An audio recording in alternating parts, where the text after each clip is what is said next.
Hello, my name is Sarah Drivdahl. I'm Dean of the College of Arts and Sciences. You're listening to 10-Minute Tips, where today we'll be talking about how to deal with stress. Today was one of those days. Our dog had a seizure, but we couldn't actually take her to the vet because my son is being tested for COVID and we're in quarantine. This morning as well, my email didn't work. By midday, Microsoft Word didn't work. And by about 3 in the afternoon, I realized that my video conferencing app didn't work, so I couldn't attend my meeting on time. On top of that, my keyboard stopped working. I know. And I was bit by some kind of weird bug. Nothing horrible happened, and yet I could feel my anxiety rising and my brain functioning lowering throughout the day. And sometimes it feels like this type of day is every day. Yet we know this is not the type of life God has called us to. Aren't we more than conquerors? What is this? This is stress. As Christians, we have to wrestle with stress because stress has the capacity to push us to greatness or to totally take us out. I'd like to suggest that we're actually made to feel stress. Not to be stressed, but to feel stress. Stress is a mechanism by which we identify and respond to threats in our environment. In the short term, stress is actually good. For instance, if a tiger escaped from Woodland Park Zoo, made its way all the way to Kirkland, Washington, and I found it on campus, it would not be good for me to say, hey, look, a tiger, let's pet it. Instead, I need to say, this is dangerous, run away. Stress helps me figure out what's a threat and respond to it appropriately. Stress is also motivating. We know that students who are taking a test and have too much stress, that's bad. But if they have too little stress, that's bad too. For instance, with too little stress, they don't study, they don't get ready, and they do poorly. Stress is good because it motivates us to move forward and do the things in life we need to do to serve Christ well. Stress in small bouts and in the short term is really good. In the long term and chronically, it's really difficult. It's hard on the immune system. It weakens the heart. It's hard on the brain, where there's difficulty attending, focusing, organizing information, and remembering details. In fact, in my whole first year as dean, I thought I might have early onset Alzheimer's. I think it was just stress. If in a couple years I get Alzheimer's, it wasn't, but I think it was stress.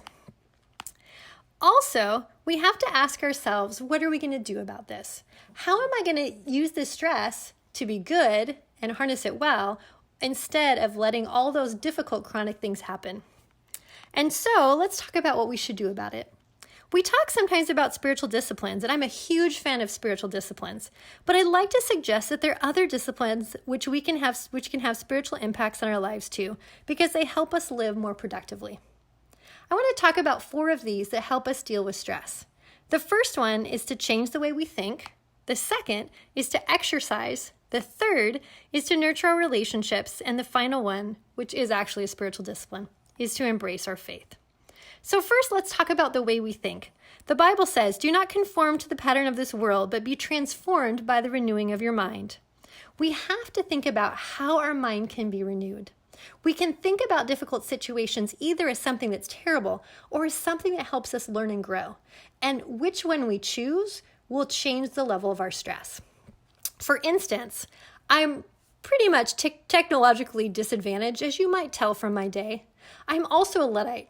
I'm embarrassed to admit that years ago we had a corded phone, and I loved it. And my husband encouraged us to get a cordless phone, and we had a fight about this because I thought we should keep the corded phone, which is that long kind where you trip over it. So again, not an early adapter with technology. So you might guess as we move to remote learning that I wasn't very easy on me.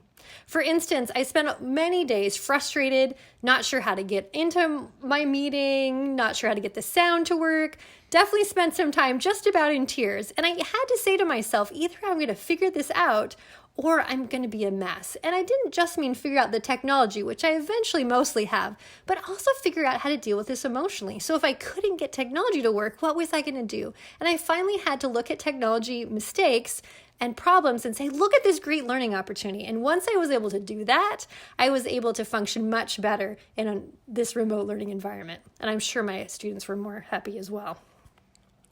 If you need kind of some thoughts about how to reframe, you can always reframe just about everything as a learning experience.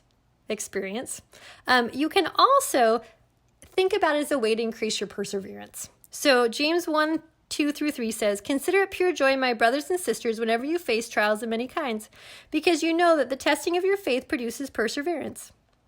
So again, everything we do can be reframed to be more positive and lower our stress level. The second thing I want to talk about is exercise. I'm a great believer in exercise. So for instance, I'm a highly anxious person, and I tend to be very psychosomatic, meaning I put a lot of my stress into my body.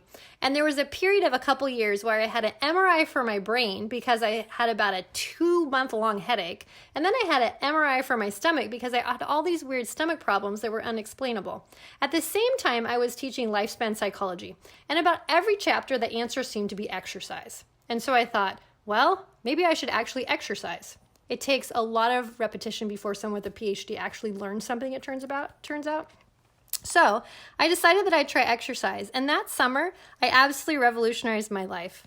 With exercise, I had lower anxiety levels, I was happier, I was healthier, and it turned out that I found to be true what I was learning in the research, that it's good for the immune system, it's good for the brain, it's good for the body, and it's also very good for mental health as well. Now, a couple thoughts with exercise. So the thing I realized is I first had to find an exercise I liked.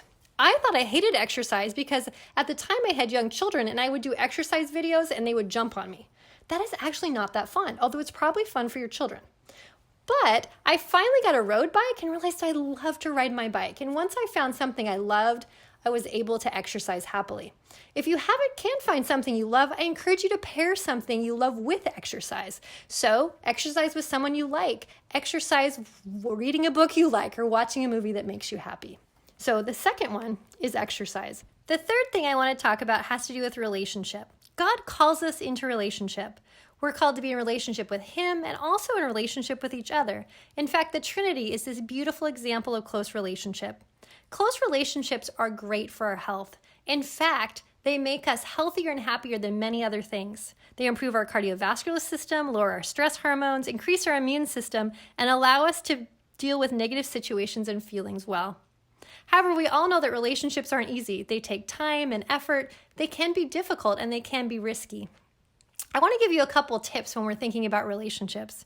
One is to share and be vulnerable. Vulnerability actually increases bonding. People actually like people who share who they really are better.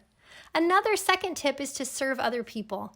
That as we serve other people, we build relationships and also we become happier and healthier as well. So nurturing relationships definitely matters. The last fourth tip I want to talk about is to embrace your faith. There's an increasing number of studies that show a positive correlation between religion and health. In fact, spiritual disciplines like giving, Sabbath keeping, prayer, and Bible reading are associated with really positive health outcomes. In fact, one study I've looked at found that people who read their Bible and attend church regularly have a 40% lower blood pressure rate. This is actually really significant and is a very clear marker of stress, or actually of less stress. I have to admit that in my own life, I've definitely seen an advantage of spiritual disciplines. For example, Sabbath keeping is part of my life. When I was in college, I went to a church retreat and there was a man who spoke who I thought at the time was super old and uncool. He was probably my age. And he started to speak about the Sabbath. And I thought, Sabbath is an Old Testament principle. I don't need to do that. But I came home and I thought, oh, maybe I'll try. And I have to admit, it totally revolutionized my life. I became a better student. I was able to deal with situations that were stressful better. And even today, I keep the Sabbath. And it's definitely a healthy practice in my life that protects me and my family. So I want to encourage you to consider some of those spiritual disciplines. It's also clear that just being part of a church community is really healthy and happy. In fact, there's indication from multiple studies that people who are in church communities live longer, maybe up to 10 years longer than those who don't. So I want to encourage you tomorrow morning as you get up to think about reframing your day, about exercising, about making a friend, and also about spending time with Jesus. This has been a 10-minute tip.